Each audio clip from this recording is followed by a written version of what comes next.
If you prefer being alone, you've probably heard it before. You're antisocial. You're lonely. You should get out more.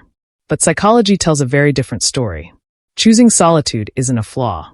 It isn't something to fix. In many cases, it's a quiet signal of inner strength, self-awareness, and depth that most people never learn to access.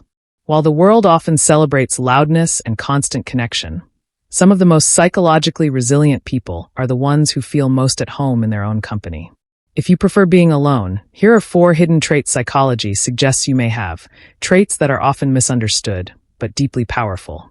First, you have a high level of emotional self-regulation.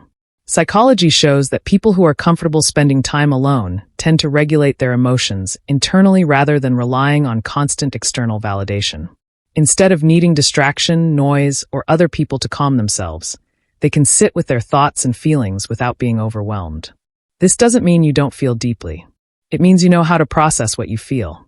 For example, after a stressful day, some people need to vent immediately, scroll endlessly, or surround themselves with others just to escape their emotions. But if you prefer solitude, you're more likely to reflect, journal, think things through, or simply allow the emotion to pass. Research indicates that this ability to self-soothe is linked to long-term emotional stability. You don't panic at silence. You don't confuse boredom with emptiness. You trust yourself to handle what comes up inside. That's not isolation. That's emotional maturity. Second, you're highly selective with your energy and relationships. Preferring to be alone often means you're not interested in shallow or forced connections. Psychology suggests that people who value solitude are more intentional about who they let into their inner world. You're not avoiding people because you dislike them. You're avoiding emotional noise. You may enjoy socializing, but only when it feels meaningful. Small talk drains you. Performative friendships feel exhausting. And being around people who don't really see you can feel lonelier than being alone. Research on personality and social fulfillment shows that people with this trait often have fewer relationships, but deeper ones. When you connect, you truly connect.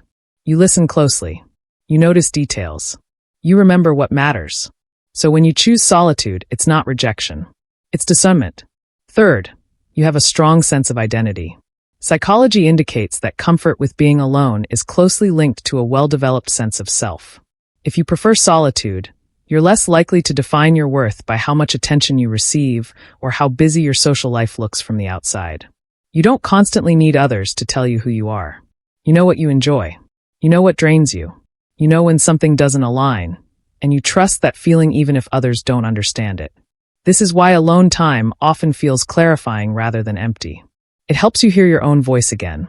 In a world full of comparison and pressure to fit in, this trait is rare. Many people stay surrounded by others because silence forces them to confront questions they've been avoiding.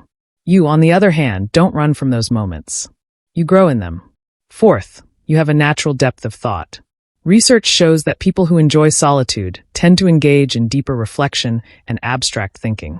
Your mind doesn't just skim the surface of things. It wanders, explores, connects ideas, and looks for meaning. You might replay conversations, analyze patterns in people, or think about life in ways that others don't slow down enough to consider. This can sometimes be mistaken for overthinking, but psychology suggests it's often a sign of cognitive depth. You're not lost in thought. You're exploring it. This is why many creatives, philosophers, and problem solvers throughout history valued time alone. Solitude gives the mind space to stretch, question, and imagine. And even when your thoughts feel heavy at times, they're usually pointing you toward insight, not danger. Now here's something important to remember. Preferring to be alone does not mean you're broken, antisocial, or destined to be lonely. It simply means your nervous system, mind, and emotional world recharge differently. Psychology doesn't say that constant social stimulation is healthier. It says self-awareness is. And you have that. If you see yourself in these traits, your preference for solitude isn't something to apologize for. It's something to understand and protect. Alone time isn't avoidance, it's alignment. So the next time someone misunderstands your need for space, remember this. You're not withdrawing from life. You're engaging with it on your own terms. And if this insight resonated with you, you're not alone in feeling this way, ironically enough. Subscribe for more calm, research-backed personality insights that help you understand yourself without judgment.